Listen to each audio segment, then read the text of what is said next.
Bonjour à tous et bienvenue dans un exercice de dynamique. Il s'agit d'un exercice, je dirais, parmi les fondamentaux qu'il faut connaître. C'est le cas du pendule simple. Et vous allez voir que le pendule simple n'est pas aussi simple que ça. Donc c'est un exercice qui peut intéresser tous les élèves les étudiants qui font le module de mécanique du point, mais qui peut être aussi utile pour les étudiants de sciences maths, baccalauréat option sciences maths. Donc on va parler du pendule simple, son équation du mouvement, en absence et en présence du frottement. On va parler de l'étude énergétique et des résolutions des différentes équations obtenues. Bien, voilà le sujet. Donc c'est un concours CCP-TSI 2005. Donc on vous dit voilà le pendule, on le décrit ici et bien sûr vous pouvez le télécharger dans la description de la vidéo. Voilà le pendule simple. On va travailler dans le repère ER, Eθ, voilà la longueur de la pendule, voilà l'angle θ et faites attention, cet axe on l'appelle X, cet axe on l'appelle Y, ça veut dire OZ, voilà, elle est là, c'est un vecteur qui est sortant.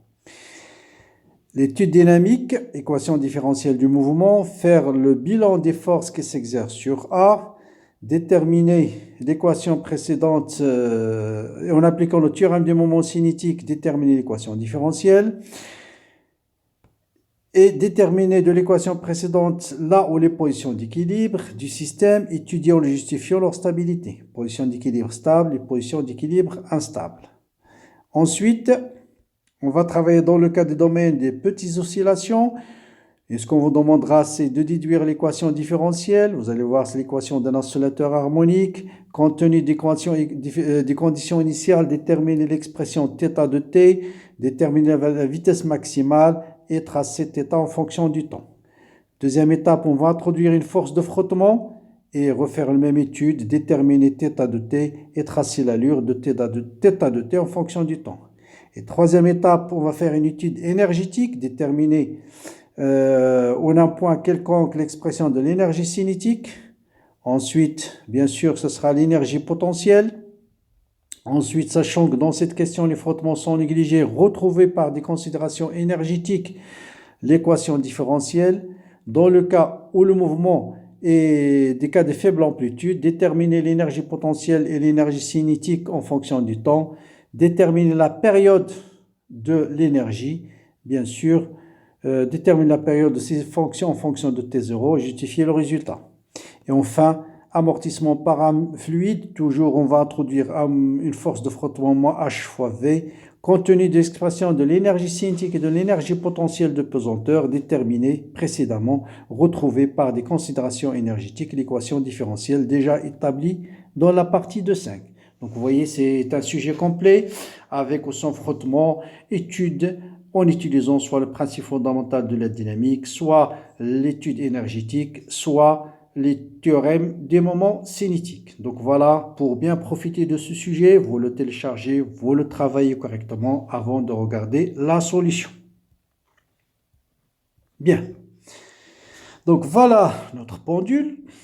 Toujours système étudié sur la masse M.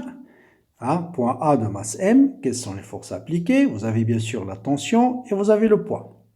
Première méthode, théorème des moments cinétiques. Qu'est-ce qu'il nous dit ce théorème? Il nous dit tout simplement que le moment du pendule par rapport au point O est égal à la dérivée du moment cinétique des différentes forces appliquées. Donc les forces appliquées, c'est la tension et le poids. Quel est le moment de la somme des moments des forces appliquées dérivée du moment cinétique par rapport au temps? Donc les moments des forces, il y a le moment de la tension. Et je vous rappelle, le moment d'une force, c'est OA, c'est T vectoriel. Donc c'est OA vectoriel. Donc OA, bon, je vais mettre une couleur ici, OA vectoriel T. Et puisque OA est collinéaire à T, bien sûr, ce moment est égal à 0. Et pour le poids, bien sûr, ce sera OA vectoriel le poids. Et donc OA, c'est L suivant ER, vectoriel le poids, donc vectoriel P, c'est moins mg suivant EX. Et ça vous donne mg fois L, ER vectoriel EX, c'est le module de ER fois le module de X, fois sinus de l'angle entre les deux, c'est sinus θ, Et vous voyez bien, ER vectoriel X, c'est moins EZ. Voilà le moment du point. Et le moment cinétique, bien sûr, c'est le moment de la quantité de moment, c'est OA vectoriel MV. OA, c'est LER vectoriel MV. Voilà l'expression. Donc OA, bien sûr, c'est L suivant ER. La vitesse, c'est D de OA sur D de T, c'est L. La dérivée de ER, c'est θ point suivant Eθ. Et donc le moment cinétique, ce sera L suivant ER, vectoriel ML θ point suivant Eθ, et ER vectoriel Eθ c'est Z, donc ce sera ML au carré θ point suivant EZ. Bon, j'applique le théorème des moments cinétiques. Donc, qu'est-ce qu'il nous dit? La somme des moments, c'est-à-dire le moment moins mgl sinus θ, voilà, moins mgl sinus θ, est égal à la dérivée du moment cinétique. La dérivée de θ point, c'est θ seconde. Donc, ml au carré, θ seconde. Voilà, je dérive par ml au carré et je trouve la fameuse équation θ seconde plus g sur l sinus θ égale à 0. Bien. Bon, je peux retrouver bien sûr cette équation, même si ce n'est pas demandé par le principe fondamental de la dynamique. La somme des forces est égale à m gamma. Je projette chaque force correctement. Donc la tension, c'est moins T suivant ER. Le poids, vous voyez bien, le poids, il a une composante suivant ER. C'est le côté adjacent, c'est cosinus. Et puis, côté opposé, moins suivant Eθ. Donc mg cosinus θ suivant ER, moins mg sinus θ suivant Eθ. Et bien sûr, l'accélération, il faut dériver la vitesse. Donc la dérivée de θ point, c'est θ seconde suivant Eθ plus L θ point. La dérivée de ER, c'est θ point au carré moins ER. Voilà la dérivée. Ensuite, vous remplacez chaque terme par sa valeur et on va projeter uniquement suivant Eθ. Parce que si vous projetez suivant ER, bien sûr, vous allez voir la tension. Donc on projette suivant ER si on veut déterminer la tension. On projette suivant Eθ si on veut déterminer l'équation différentielle. Donc, suivant Eθ, vous avez ce terme, Lθ seconde, vous avez ce terme, mg sinus θ. Donc, voilà, Lθ seconde, mg sinus θ. Vous divisez par ml et vous retrouvez la même équation. On peut retrouver aussi cette équation par unité énergétique. C'est en fait la question qu'on vous pose dans la suite, mais je vais y répondre tout de suite. Donc la dérivée de l'énergie mécanique par rapport au temps est égale à la puissance des forces non conservatives. Donc le poids, bien sûr, dérive d'un potentiel, c'est une force conservative. Il n'y a que la tension qui est une force non conservative. Donc l'énergie mécanique, c'est l'énergie cinétique plus l'énergie potentielle. L'énergie cinétique, c'est 1 demi mv carré, donc v c'est L θ point, donc L au carré θ point au carré.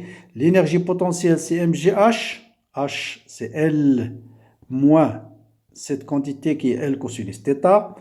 Donc, je remplace l'énergie cinétique plus l'énergie potentielle. Je dérive, bien sûr, le deuxième terme ici, c'est 0, parce que la puissance de la tension, c'était scalaire V. Et comme la tension est perpendiculaire à la vitesse, donc voilà, la vitesse il est tangent à la trajectoire, la tension elle est perpendiculaire, ce terme égale à 0. Donc la dérivée de l'énergie mécanique par rapport au temps égale à 0. La dérivée de l'énergie cinétique, c'est 2 θ point fois θ seconde. La dérivée de l'énergie potentielle, c'est θ point sinus θ. Voilà, en factorisant par θ point, il va rester θ seconde plus g sur L sinus θ égale à 0. Donc voilà comment on détermine l'équation différentielle par les trois méthodes. À vous de choisir, si on ne vous indique pas la méthode à utiliser, à vous de choisir la méthode la plus simple. Bien, continuons donc l'exercice. Quelles sont les positions d'équilibre stables? Eh bien, vous savez que les positions d'équilibre sont déterminées par la dérivée de l'énergie potentielle. Donc, l'énergie potentielle, elle dépend de θ. Donc, si la dérivée première par rapport à θ égale à 0, c'est un équilibre.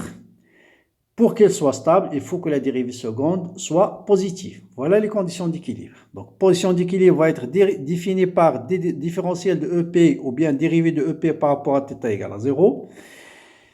Soit, donc, pour déterminer l'expression de potentiel, soit vous le connaissez, c'est mgl cosinus θ moins mgl plus une constante, soit vous écrivez le poids, c'est moins gradient de EP. Donc, au terminal, à l'université, on utilise l'opérateur gradient.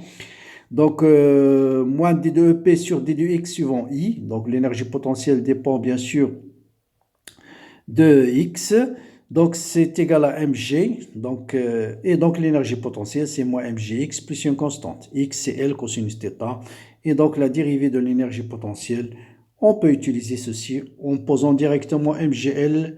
L'énergie potentielle, c'est mgl, facteur de 1 moins cosinus θ, et déterminer d de EP, comme vous voulez. Bien, donc à l'équilibre, la dérivée de l'énergie potentielle par rapport à θ égale à 0, ça veut dire tout simplement il faut que sinus θ égale à 0. Donc vous avez deux positions d'équilibre, θ égale à 0 et θ égale à pi. Donc on va voir qu'une va correspondre à une position d'équilibre stable, l'autre va correspondre à une position d'équilibre instable. Donc pour déterminer la stabilité, il faut calculer cette fois-ci la dérivée seconde de l'énergie. Donc dérivée seconde de l'énergie potentielle, c'est mgl cosinus θ. Donc vous voyez bien que si θ égale à 0, ce terme est positif, donc c'est équilibre stable. Si θ est négatif, c'est θ égale à pi, cosinus pi. Alpha, oui, cosinus pi c'est moins 1 bien sûr, donc c'est négatif, donc position d'équilibre instable. Donc si je trace l'énergie potentielle en fonction de θ, donc l'énergie potentielle c'est moins mgl cosinus θ, si on prend la constante égale à 0, donc vous voyez bien si θ égale à 0 c'est moins mgl jusqu'à mgl, θ égale à 0 c'est moins mgl, θ égale à pi c'est plus mgl, et voilà l'expression de l'énergie potentielle en fonction de θ. Et vous voyez bien que cette position-là c'est un équilibre stable, alors que là c'est un équilibre instable. Dès que je pousse la pendule un petit peu, il va évoluer soit dans cette position, soit dans cette position. Donc c'est un équilibre instable, alors que θ, ça correspond à un équilibre stable. Maintenant, on va résoudre l'équation différentielle dans le domaine des petites oscillations. Eh bien, dans ce cas-là, pour les petites oscillations, voilà l'équation différentielle. On va poser oméga 0 au carré, la pulsation propre, c'est G sur L. Et vous avez donc l'équation différentielle d'un oscillateur harmonique, θ seconde plus oméga 0 au carré θ égale à 0. Avec la période, bien sûr, propre, c'est 2pi sur oméga 0. Bien.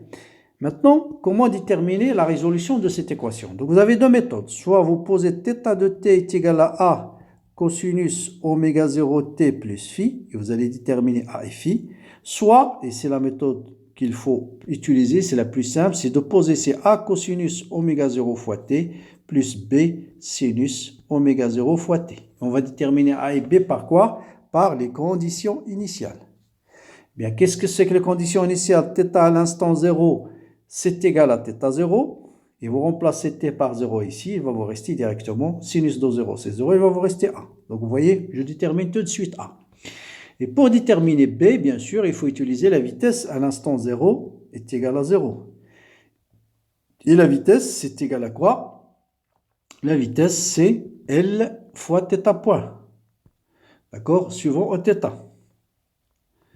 Donc L θ point suivant au θ. Donc ça c'est...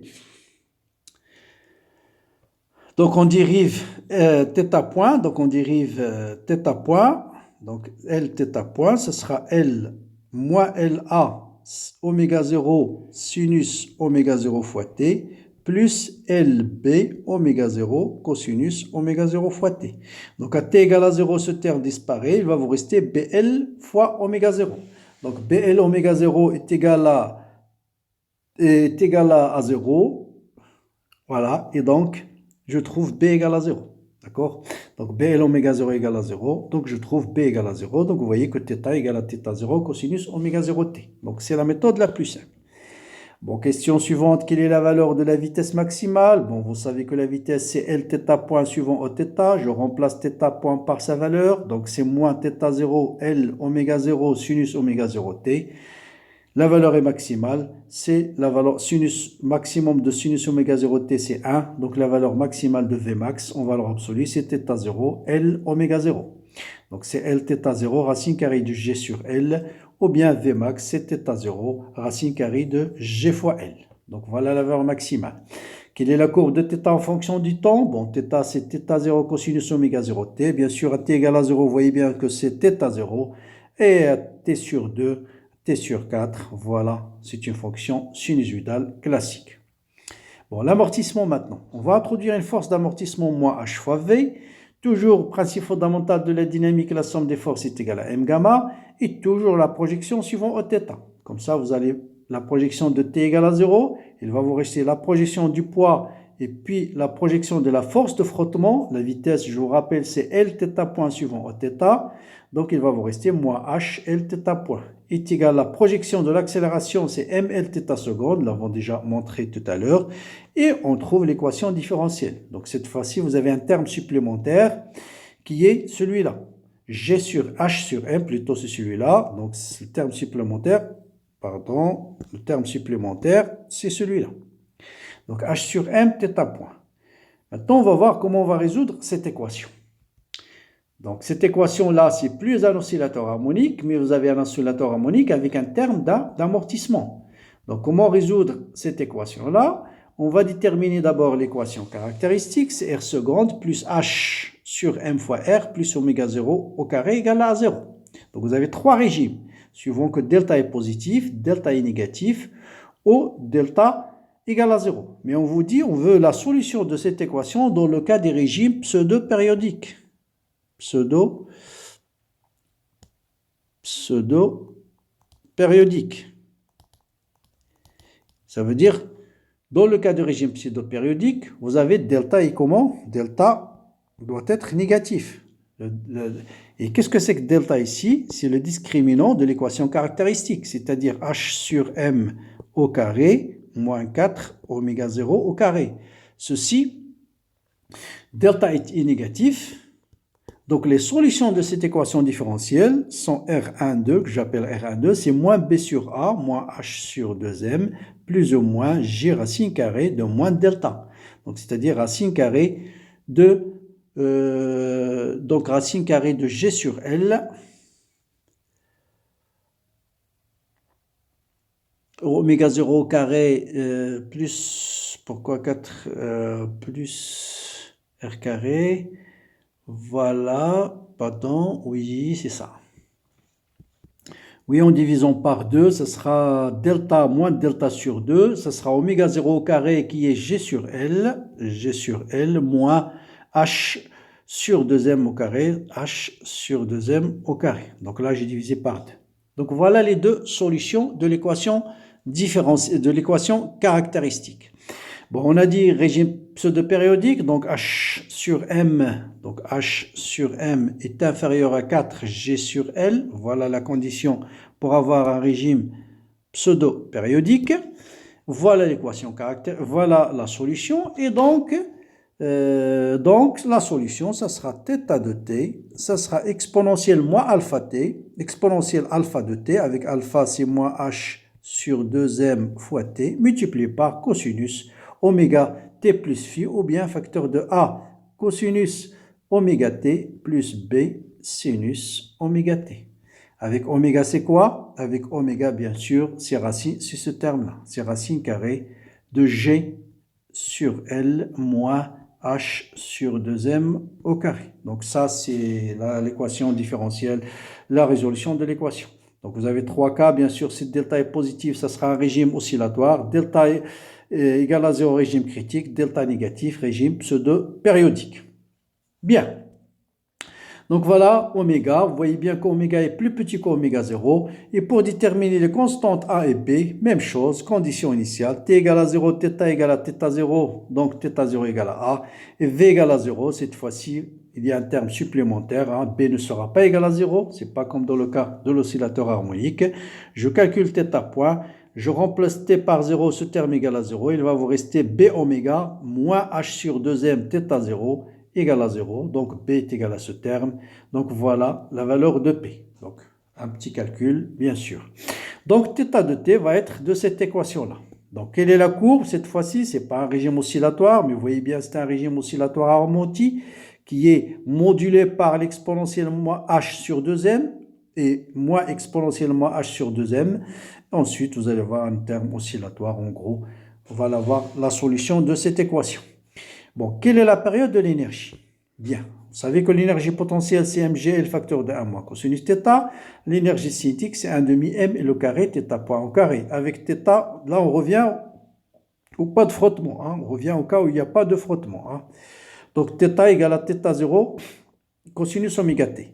Donc, pour les petites oscillations, cosinus θ, c'est 1 moins θ carré sur 2. C'est donné dans l'énoncé. Donc l'énergie mécanique, ce sera l'énergie cinétique 1 demi m le carré θ point au carré, plus je remplace ici 1 moins cosinus θ par θ carré sur 2. Voilà l'expression de l'énergie mécanique. Bon, θ c'est cosinus oméga 0, θ point c'est sinus moins oméga 0 θ, je calcule l'énergie, vous allez voir le même terme ici, le même terme là, et cos carré plus sinus carré égale à 1, vous voyez bien que l'énergie mécanique est égale à une constante. Mais revenons à l'énergie cinétique et l'énergie potentielle. Donc l'énergie cinétique c'est 1 demi ml θ point au carré, c'est-à-dire il va varier comme sinus carré oméga 0 t. L'énergie potentielle c'est θ carré, c'est cos carré oméga 0 t. Et vous savez que cos carré, c'est 1 plus cosinus de 2 oméga, et sinus carré, c'est moins cosinus de 2 oméga. Donc, l'énergie cinétique et l'énergie potentielle seront des fonctions périodiques, mais avec un paramètre de 2 oméga. Donc, oméga prime, ça sera 2 oméga 0. Donc, oméga prime égale à 2 oméga 0. Donc, la période de l'énergie, ça sera 2p sur oméga prime, 2p sur oméga prime. Je remplace oméga prime par 2 oméga 0, ça sera t0 sur 2. Donc voilà l'expression de l'énergie. Donc si je représente θ en fonction du temps, on a dit tout à l'heure, c'est θ0, voilà la période t. Et pour la même période, l'énergie cinétique, bien sûr l'énergie cinétique est maximale à t égale à 0. Et la période de l'énergie, c'est la moitié de t. Donc voilà la période de l'énergie. Et donc vous voyez bien que t' sur 2, l'énergie cinétique est nulle. Et elle est maximale à t'. Voilà une période de l'énergie cinétique. Ça c'est une période. Et voilà, pendant t, l'énergie, vous avez deux périodes.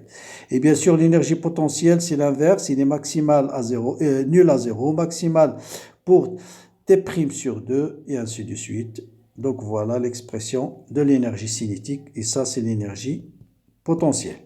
Bien. Donc voilà, ça c'est θ0, θ point, et ainsi de suite. T', c'est t0 sur 2. Bon, j'en ai déjà parlé de ça. Maintenant, on revient au cas d'amortissement, toujours. Donc, la même chose, la dérivée de l'énergie mécanique par rapport au temps, c'est la puissance des forces non conservatives. Donc, vous avez ici la force de frottement et T scalaire V. Donc, l'énergie cinétique, c'est 1 demi ml θ point au carré. L'énergie potentielle, c'est mgl facteur de 1 moins cosinus θ. Donc, la dérivée de l'énergie mécanique, c'est F scalaire V. Donc, vous allez avoir un terme qui vient de F. Et bien sûr, T scalaire V, c'est toujours égal à 0. Donc la dérivée de l'énergie mécanique, donc il y a ce terme qui va s'ajouter, donc voilà l'équation différentielle, et bien sûr vous voyez que je retrouve l'équation différentielle qu'on a déjà trouvée tout à l'heure. Donc en utilisant cette fois-ci une étude énergétique. Donc c'est toujours le même principe, dérivée de l'énergie mécanique c'est la puissance des forces non conservatives, donc la puissance de la tension est nulle parce que T scalaire V égale à 0, il va vous rester F scalaire V, et donc ce sera moins H fois V carré, voilà ce terme. Et on lui ajoute la dérivée de l'énergie cinétique et la dérivée de l'énergie potentielle. Et on réécrit cette équation et on retrouve exactement la même équation que tout à l'heure. Donc voilà pour cette étude relativement complète du pendule simple avec et sans frottement. Équation différentielle en utilisant méthode énergétique, soit tirant du moment cinétique, soit le principe fondamental de la dynamique. Comment résoudre cette équation où il n'y a pas de frottement, avec frottement? Quelle est la période de l'énergie? Comment calculer l'énergie? Voilà pour ce sujet complet. J'espère qu'il va vous aider dans la partie dynamique. Bon courage, bonne continuation et à très bientôt.